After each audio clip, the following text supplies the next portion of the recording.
사도행전 10장 38절 48절까지 하나님의 말씀입니다. 하나님이 나사렛 예수에게 성령과 능력을 기름 붓듯 하셨으니 그가 두루다니시며 선한 일을 행하시고 마귀에게 눌린 모든 사람을 고치셨으니 이는 하나님이 함께 하셨습니다. 우리는 유대인의 땅과 예루살렘에서 그가 행하신 모든 일의 증인이라. 그들이 나무에 달아 죽였으나 하나님이 사흘 만에 다시 살리사 나타내시되 모든 백성에게 하신 것이 아니요 오직 미리 택하신 정인 곧 죽은 자 가운데서 부활하신 후 그를 모시고 음식을 먹은 우리에게 하신 것이라. 우리에게 명하사 백성에게 전도하되 하나님이 살아있는 자와 죽은 자의 재판장으로 정하신 자가 곧 이 사람인 것을 증언하게 하셨고 그에 대하여 모든 선지자도 증언하되 그를 믿는 사람들이 다 그의 이름을 힘입어 죄사함을 받는다 하였느니라. 베드로가 이 말을 할 때에 성령이 말씀 듣는 모든 사람에게 내려오시니 베드로와 함께 온 할례 받은 신자들이 이방인들에게도 성령 부어 주심으로 말미암아 놀라니 이는 방언을 말하며 하나님 높임을 들음이르라. 이에 베드로가 이르되 이 사람들이 우리와 같이 성령을 받았으니 누가 능히 물로 세례 베품을 금하리요 하고 명하여 예수 그리스도의 이름으로 세례를 베풀라 하니라. 그들이 베드로에게 며칠 더 머물기를 청하니라. 오늘 고넬료에게 전한 복음이라는 제목으로 하나님의 말씀과 함께 나누도록 하겠습니다. 베드로가 전한 예수의 복음, 고넬료에게 전거된 복음 말씀드리겠습니다. 오늘 이 이야기에 등장하는 사람들은 고넬료, 베드로 그렇게 되겠습니다. 고넬료가 고넬료의 집에 베드로가 가서 복음을 전하는 그런 장면이 되겠습니다. 베드로는 누굽니까? 모르는 분이 거의 없을 정도로 유명한 사람이죠. 이 베드로는 예수님의 12제자, 사도라고 불리죠. 교회의 틀을 놓았던 사람들이라고 불리는 사도라고 불리는 12제자 중에서도 어떤 꼽아지는 그와 같은, 그래서 우리가 말하기를 수제자다 그렇게 표현하는 그런 사람이 베드로죠. 예수님을 사실 먼저 만나고 고백하고 이런 부분들은 12제자들 중에 다른 사람이 먼저 사실은 요한도 예수님 먼저 만난 것 같고 안드레도 예수님 먼저 만난 것 같고 12제자 중에서도요. 그런데 베드로가 하나님의 특별한 사랑을 받고 예수님의 사랑을 받아서 그와 같은 이제 역할을 감당했던 사람이고 이제 신앙 고백이나 그리고 그 신앙 고백을 예수님께서 기뻐하셔서 이제 유대인과 이방인에게 복음을 전하는 그런 통로로 이제 그렇게 베드로를 세워주신 그 사람이 베드로인데 이 베드로가요 이제 예수님에 대한 신앙 고백을 하면서 반석 위에 교회를 세우게 되는데 그런 이제 신앙 고백과 이 베드로의 그게 이제 신앙 고백이라고 하고 반석을 베드로라고 하는데 저는 둘 다 상관없다고 생각합니다. 사람과 신앙 고백이 거기가 거기고 어차피 똑같은 게 보면 똑같다고 생각합니다. 그래서 이 베드로를 통해서 하나님께서 복음이 흘러가게 하시는데 그 중요한 기점이 예루살렘에서의 베드로가 복음을 전가한 것과 그리고 오늘 읽으신 이 고넬료 집에서 복음을 전가하는 이 일이 되겠습니다. 그래서 예루살렘에서 복음을 전가함으로써 유대인들에게 하나님 예수의 복음이 선포되게 되었고 고넬료 집에서 이 복음을 베드로가 선포함으로써 공식적으로 이 사건이 모멘텀이 되죠. 그래서 공식적으로 이방인에게 복음이 전거되는 것을 교회가 결정하게 되는 그런 사건이 되겠습니다. 그래서 이 반석 위에 내 교회를 세우는 사람이 사실은 베드로의 어떤 역할로서 성경이 얘기하는 부분이 있다 그렇게 생각합니다. 그걸 신앙 고백으로 볼 수도 있고 베드로로 볼 수도 있고 그게 저는 생각할 때 둘 다 큰 문제가 없다 이렇게 생각하는 바입니다. 그것 가지고 싸울 필요는 없죠. 그래서 이 중요한 이 베드로의 이 복음 증거, 고넬료 집안에서 복음을 전하는 이와 같은 내용이 오늘 읽으신 내용이고요. 그러면 이 고넬료는 어떤 사람이냐? 이 고넬료가요, 자기의 가족들과 친구들을 불러 모아서 지금 이 함께 모여 있는 상황이고, 그러니까 자기 가족들, 지인들, 사랑하는 친구들, 제가 생각할 때는 그렇게 불러 모은 것 같아요. 왜냐하면 고넬료에게, 이 고넬료가 상당히 경건한 사람이었는데 하나님께서 천사를 보냅니다. 그래서 하나님께서 특별한 경우에 특별한 사람들에게 성경에 보면 천사들을 보내시는데 이 고넬료에게도 천사를 보내십니다. 그래서 천사를 보내어서 예수님 믿어라. 그래 안 하고요. 그렇게 안 하고 뭐 그러실 수도 있겠죠. 뭐 하나님께서 꿈에 천사를 보내서 예수 믿어. 안 그럼 죽어. 그러실 수도 있겠죠. 뭐 어떤 사람들에게는 그럴 수도 없을 수 없지 않겠나 하고 생각합니다. 그러나 그는 이제 정말 아주 특별하게 우리가 바깥에 나가면 여러분 천둥이 치잖아요. 벼락이 치잖아요. 천둥 벼락이 치는데 번개가 탁 칠 때에 여러분 우리가 번개를 맞을까요? 안 맞을까요? 평생을 살면서 번개 맞을 일 없습니다. 그런데 여러분 번개 맞는 사람이 있습니까? 없습니까?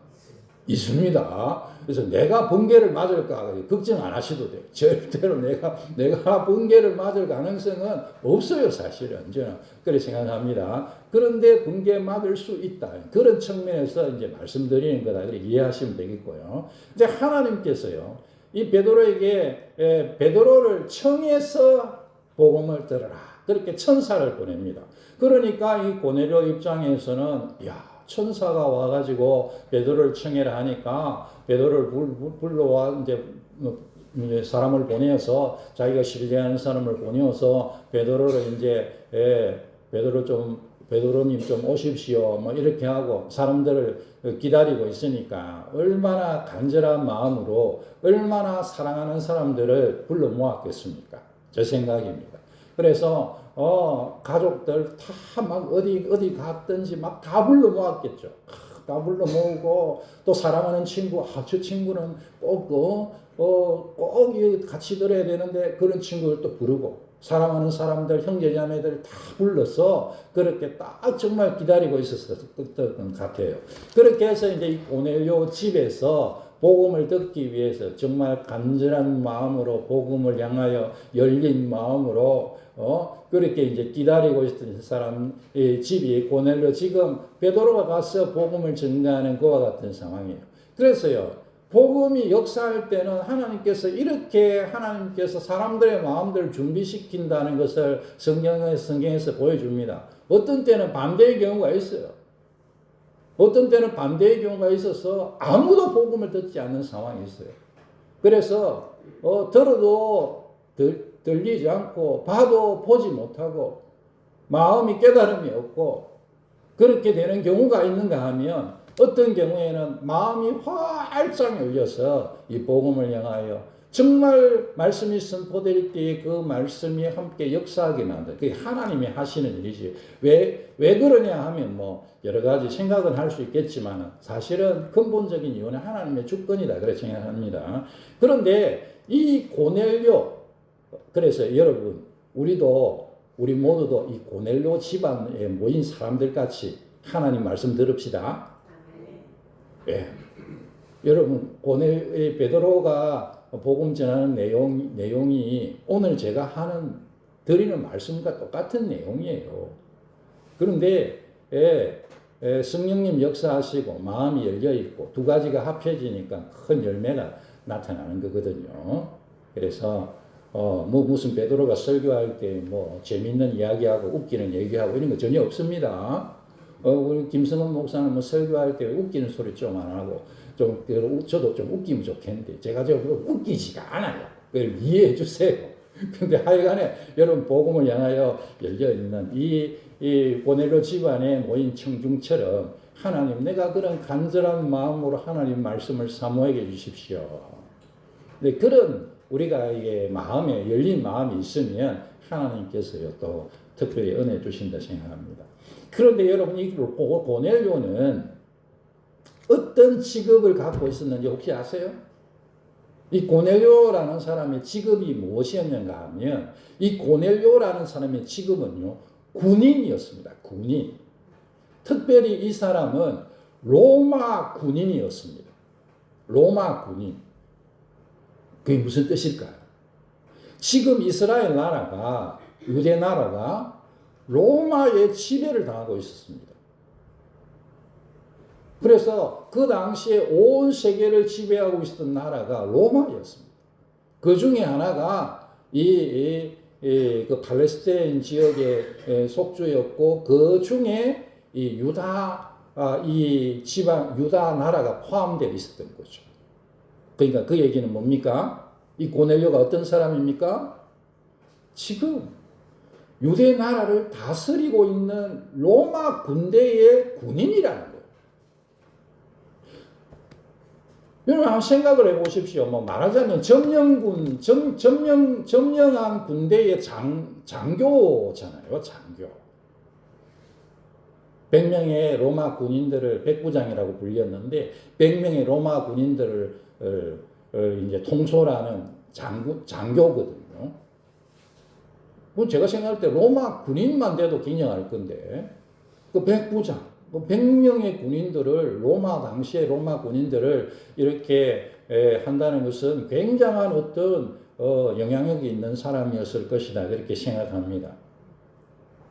이제 그런 사람이 이 고넬료거든요.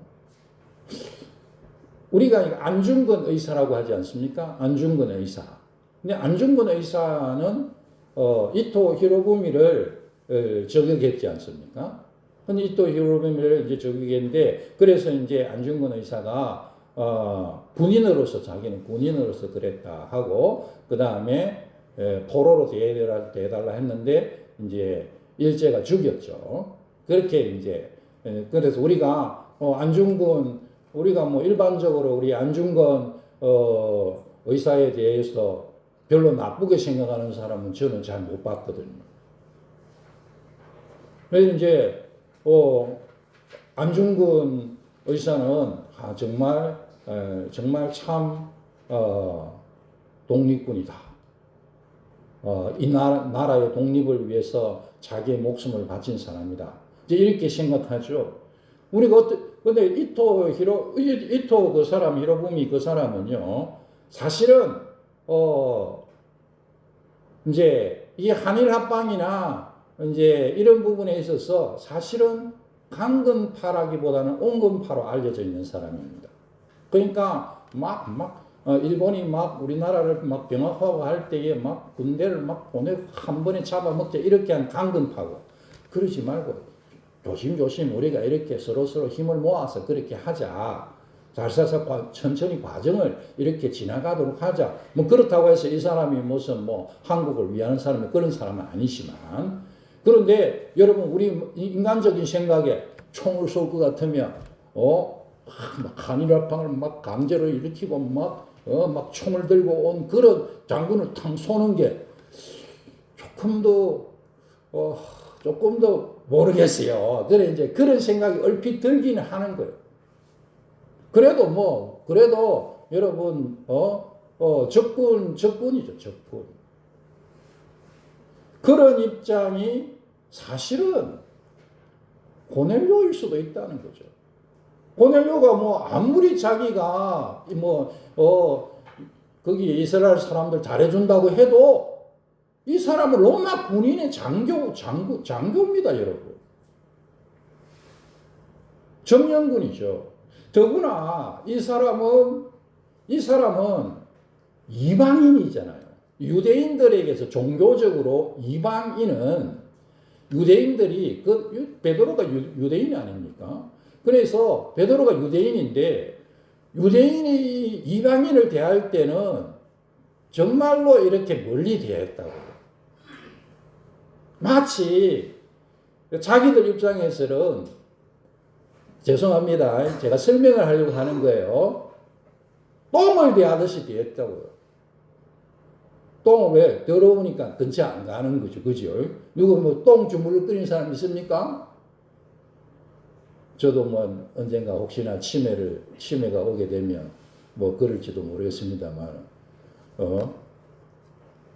제가 아는 어떤 권사님이 요양병원에 근무하고 있는데 한 번은 여기 와보라고 그래서 딱 갔더니 요 떡 먹으라고 하면서 딱 떡을 딱 주는데 그래 받았더니 똥이더라고. 그렇게 그분이 이제 치매가 오시니까 그 떡을 좀 자기는 맨날 그 해서 이게 배설물 쪼물락 해가지고 떡처럼 만들어가지고. 그럼 질병 때문에 그런 거 아닙니까? 질병 때문에. 누가 똥을 가까이 합니까? 누가 세상에 그러겠어요? 그런데 그렇게 유대인들이 이방인들을 대했다고요. 같이 밥도 못 먹었어요. 먹는 것을 부정하게 더러워진다고 생각했으니까요. 그런 입장이니까 이 베드로가요. 이 고넬료 집에 가서 복음을 전한다는 것은 작은 일입니까? 큰 일입니까? 큰 일이에요. 큰 순종이 필요한 일이었습니다. 근데 베드로는 물론 하나님께서 그 전에 이제 밑 작업을 쭉 하세요. 뭐 환상을 보이시고 이렇게 하심으로써 하시고 또 이렇게 하셔서 밑 작업을 하셔서 베드로가 이 일에 하나님의 복음을 전하는 이 일에 순종을 합니다. 이런 상황인데도 그럼에도 불구하고 베드로는 복음을 전합니다. 그래서 베드로가 거기 딱 들어가가지고 보니까 이야 정말 여기에는 하나님의 역사가 일어나겠구나 그렇게 생각했던 거죠. 그래서 여러분 34절 35절에 보면 베드로가 복음을 전하기 전이에요. 딱 집에 들어가가지고 딱 보고 우리가 들으려고 기다리고 있습니다. 이럴 때에 베드로가 뭐라고 합니까? 입을 열어 말하되 내가 참으로 하나님은 사람의 외모를 보지 아니하시고 각 나라 중에 하나님을 경외하며 의를 행하는 사람은 다 받으시는 줄 깨달았도다. 할렐루야. 벌써 딱 들어가서 보니까 막 자기한테 엎드려 절하고 막 그러면서 막 우리가 하나님 말씀 들으려고 있습니다. 딱 그 얘기를 듣자 복음을 전하기도 전에 그러면서 베드로가 하나님께서 역사하시는구나. 할렐루야죠. 내가 여기 오기 전까지는 막 이런저런 고민도 뭐 베드로도 왜 없었겠습니까? 뭐 환상을 보여준다고 고민 안 했겠습니까? 사람들이 나를 어떻게 다른 유대인들이 어떻게 생각할까? 나중에 베드로가 그런 실수를 합니다. 실제로. 내 뭐 가족들이 나를 어떻게 생각할까? 내 이방인의 집에 갔다고 뭐 어떻게 하지 않을까? 막 생각했겠죠. 근데 하나님 말씀 순종해서 복음을 전하기 위해서 고넬 집에 갔는데 딱 보니까 또 도착해서 딱 보니까 복음을 전하기 전에도 이미 하나님의 은혜가 역사하는구나. 그 고백을 베드로가 하고 있는 것을 보셨습니다. 그 가운데서 베드로가 복음을 전하는데요. 그래서요, 우리가 누구에게나 하나님 명령하신 복음 전해야 될 줄 믿습니다. 저 사람은 예수님 안 믿을 거야. 저 사람한테 괜히 예수 믿으려 했다가 내가 불벼락 맞을 거야. 그러지 마세요. 저 사람 예수님 믿으려 했다가 이 사람들이 수군수군거리면 어떡하지? 저 사람은 평소에 좀 이렇게 저렇게 한 사람인데 내가 저 사람과 친한 것처럼 보이면 다른 사람들이 나를 왕따시키지 않을까? 그래 하지 마세요. 우리 하나님께서 우리의 마음속에 말씀해 주시면 순종합시다. 누구에게나 복음은 증거되어야 돼요. 베드로가 그래서 복음을 전하는데요. 예수님이 어떤 분이신가? 그렇게 그 내용에 적혀 있는데 크게는 예수님은 전도하신 분이시다. 예수님은 십자가가 부활의 주님이시다. 예수님은 심판자가 되신다. 산자와 죽은 자의 심판자가 되신다. 이렇게 복음을 전하는데요. 예수님께서 전도하시는데 예수님은 성령으로 충만하여 복음을 전도하셨습니다. 예수님은 두루 다니시며 선한 일을 행하셨는데 이게 이제 병자를 고치고 하나님 나라를 가르치셨다는 거예요. 전도하셨다는 거예요. 예수님은 나가서 두루 다니시며 복음을 전하셨다는 거예요. 한번 오랜만에 합시다. 나가면 있고 안 나가면 없다. 말하면 있고 말 안 하면 없다. 저 사람이 제가 예전에 말씀드리는데 한 번씩 저 사람이 내가 예수 믿고 변화된 삶을 보고 저 사람도 나도 어떻게 하면 당신처럼 예수님 믿을 수 있을까라고 기다리면 우리가 죽을 때 다 된 거예요. 그러지 마세요. 그래, 물론 이제 뭐 내 삶을 해서 변화시켜야지. 그러나 말하셔야 됩니다. 말하셔야 돼요. 나는 몰라도 저 사람은 기다려주지 않습니다. 세상이 그렇더라고요. 정말 뭐 우리가 순식간에 뭐 어려움을 당할 수 있는 거죠. 제가 그저께 저녁에 엊그저께인가 한 4일 전쯤에 저녁에 어디 잠깐 가야 될 일이 있어서 저녁에 차를 몰고 가는데 저쪽 사거리 저 위에 사거리인데 근데 우회전을 하는데 그게 이제 신호가 이제 보행 신호가 딱 있잖아요. 근데 우회전을 해야 되는데 밤이고 추운 밤이고 아무도 오고 가지 않는 거예요. 그래서 그 신호를 기다리고 있는데 한 4초 남았어요. 요새는 신호에 그 초가 이렇게 똑똑똑똑 초가 숫자로 나오잖아요. 4초가 남았는데 에이 아무도 없는데 이 밤에 이쪽 저쪽 쳐다봐도 그냥 없고 4초 남았는데 그냥 갈까? 이런 마음이 싹 드는 거예요. 에이 4초 더 기다리자.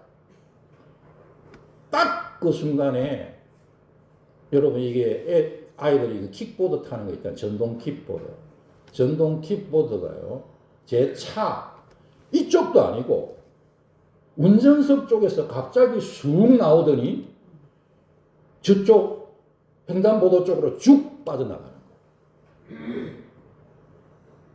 세상 사람들 말로 10년 감수했습니다. 그냥 제가 4초 남았네 하고 에이 여기 아무도 없잖아. 아무도 없었거든 거기. 양쪽에 아무도 없어요. 가자 하고 쓱 갔으면 그대로 그냥 횡단보도에서 그 청년은 그 시기에 할 뻔했어요. 여러분 하나님께서요 나는 성화시키기 위해서 기다려 있게 주실 수도 있어요. 근데 내가 복음을 전해야 되는 상대는 그러지 않을 수도 있어요, 여러분. 그래서 하나님께서 나에게 복음 전해라는 마음을 주시면 쟤한테는 안 되지. 괜히 내가 욕만 먹을 거야. 다른 사람들 욕할 거야. 그런 생각하지 마시고 여러분 나가서 복음 전합시다. 찾아다니면서요. 예수님께서 어린 양의 비유를 하실 때에 99마리의 그 양을 두고 한 마리 어린 양을 찾기 위해서 온 산을 가는 그 목자라. 그렇게 여러분 예수님께서 두루 다니시며 선한 일을 행하시고 복음을 전하셨으니 우리도 그렇게 나가서 전하십시다. 찾아가서 만납시다. 그 사람이 나 찾아오고 기다리지 말고 예수님은 마귀를 물리치셨다. 마귀에게 눌린 모든 사람들을 고치셨다. 하나님 나라를 전파하셨다. 그런 말씀이 되겠습니다.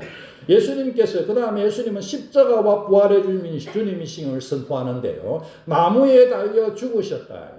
죄인의 죄를 해결하신 분이시다. 43절에 그런 말씀이 되겠습니다. 예수님은 죽음에서 부활하신 분이시다. 우리를 의인으로 만드신다. 이제 믿음으로 우리는 예수님과 함께 십자가와 부활의 은혜를 누리는 줄 믿습니다. 예수님께서 십자가와 부활을 통하여 우리의 죄를 사하시고 우리를 어렵다 하시는 분이십니다. 그리고 예수님은요 심판자가 되십니다. 산자와 죽은 자의 심판자가 되신다. 예수님께서는 다시 오십니다.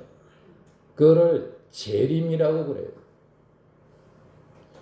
예수님께서 다시 오셔서 세상을 심판하시는 재판장이 되십니다. 예수님을 믿음으로 의인은 영생을 누리게 하시고 예수님을 거절한 사람은 여전한 자기 죄로 심판받아 영벌에 들어가게 하실 것입니다. 예수님은 산자와 죽은 자의 재판관이 되십니다. 한번 우리 조금 졸리기도 하고 하니까 한번 따라해 봅시다. 예수님은 나의 재판관이시다. 할렐루야!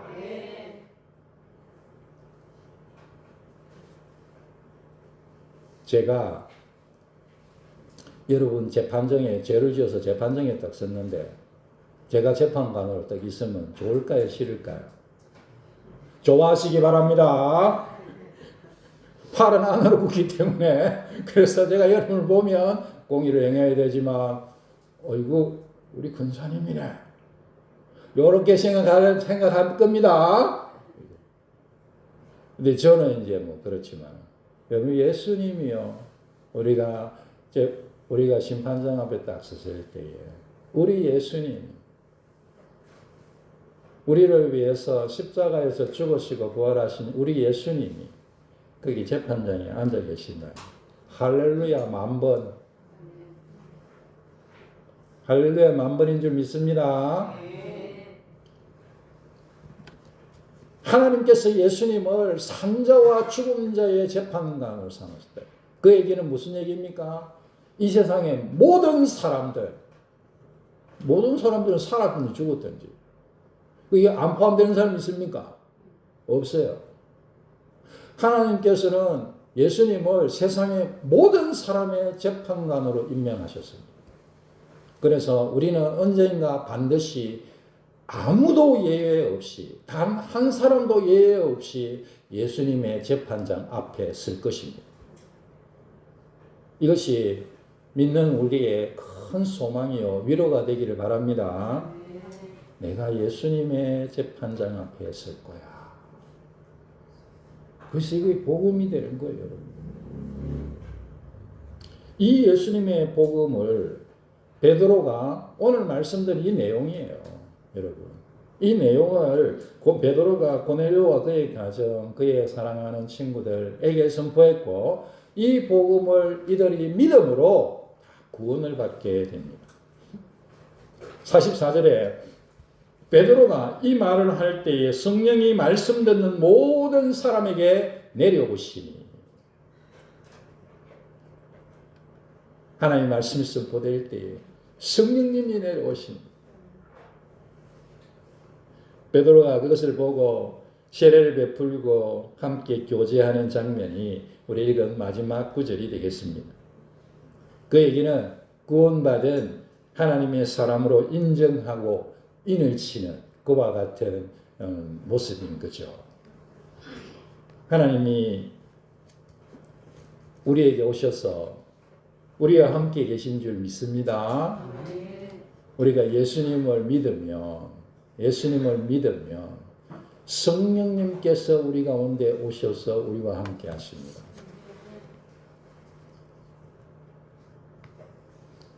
세상에 가장 큰 기적 중에 하나라 그러시는 겁니다. 예수 믿는 우리에게 성령으로 말미암아 구원이 있음을 확신하시기 바랍니다. 예수 믿는 나에게 구원이 있음을 감사합니다. 그래 고백합시다. 합시다. 이 세상 살아가는데 뭐 어떤 때는 아골골짝 같은 것도 있고 빈들 같은 것도 있죠. 그러나 주님 모신 나는 어디든지 하늘나라다. 할렐루야! 어디든지 하늘나라예요. 천국입니다. 예수님 믿으면 우리에게 구원이 있는 줄 믿습니다. 그거 확신하시기 바랍니다. 그리고 우리 예수님 구원받은 우리는 예수님을 본받아 살아야 되겠습니다. 예수님은 하나님 나라의 복음을 전하셨습니다. 말로 전하고 삶으로 전하셨습니다. 예수님은 우리에게 전도를 명령하셨습니다. 오늘 이것이 말씀에도 42절에 우리에게 명하사 백성에게 전도하되 예수님이 우리에게 명령하셔서 전도해라 그렇게 말씀하신다는 거예요. 베드로가 그 전도의 말씀에 전도의 명령에 순종해서 하나님 말씀을 선포하니까 그 고넬료 집에 구원이 임했습니다. 그 고넬료 집에 임한 구원이 역사해서 이방인들에게 복음이 증거되어서 우리가 예수 믿게 된 줄 믿습니다. 그렇게 역사한 거죠. 그래서 우리가 예수님처럼 우리도 여러분 복음 전하십시다. 나가서 누구에게나 선을 행하고 복음을 전합시다. 마귀를 물리칩시다. 성령을 의지하십시다. 그것이 예수님처럼 사는 우리의 삶입니다. 그리고 그 삶은 영광스러운 생명이 넘치게 역사하는 기쁨과 찬송의 삶입니다. 그 다음에 꼭 여러분 예수 믿고 구원받으시기 바랍니다. 하나님께서 우리에게 더 잘해 주실 수가 없어요. 더 증거를 보여주실 수가 없습니다.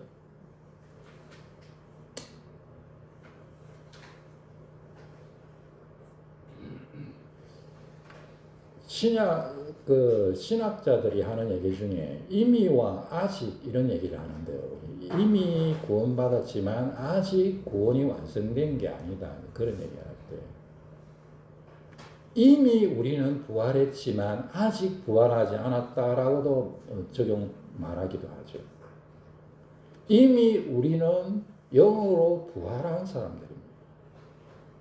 몸은 나중에 부활할 것입니다. 이 사실을 가만히 생각해 보는데 하나님 예수 믿을 때 그냥만 몸이 부활하고 그런 건 있을 수가 없습니다. 오늘 우리가 이 세상 떠나야 되는 거죠. 그죠? 그러니까 하나님께서 우리에게 더 큰 증거를 어떻게 주시겠습니까?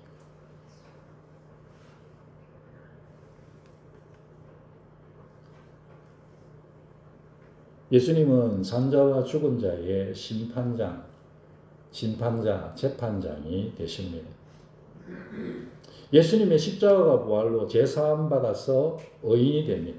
성령 받음으로 성령이 우리에게 오심으로 하나님의 생명이 우리와 함께합니다. 그러므로 우리는 죽음에서 부활하고 심판에서 영생을 누립니다.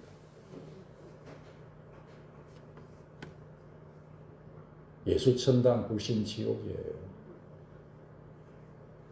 예수 구원 불신 심판입니다. 꼭 예수님 믿읍시다. 꼭 예수님 믿읍시다. 하나님 나의 마음속에 예수님 향한 믿음을 주십시오. 하나님 내가 내 마음을 결단합니다. 꼭 예수 믿고 구원받는 여러분 되시기를 주의 이름으로 축원합니다. 아멘.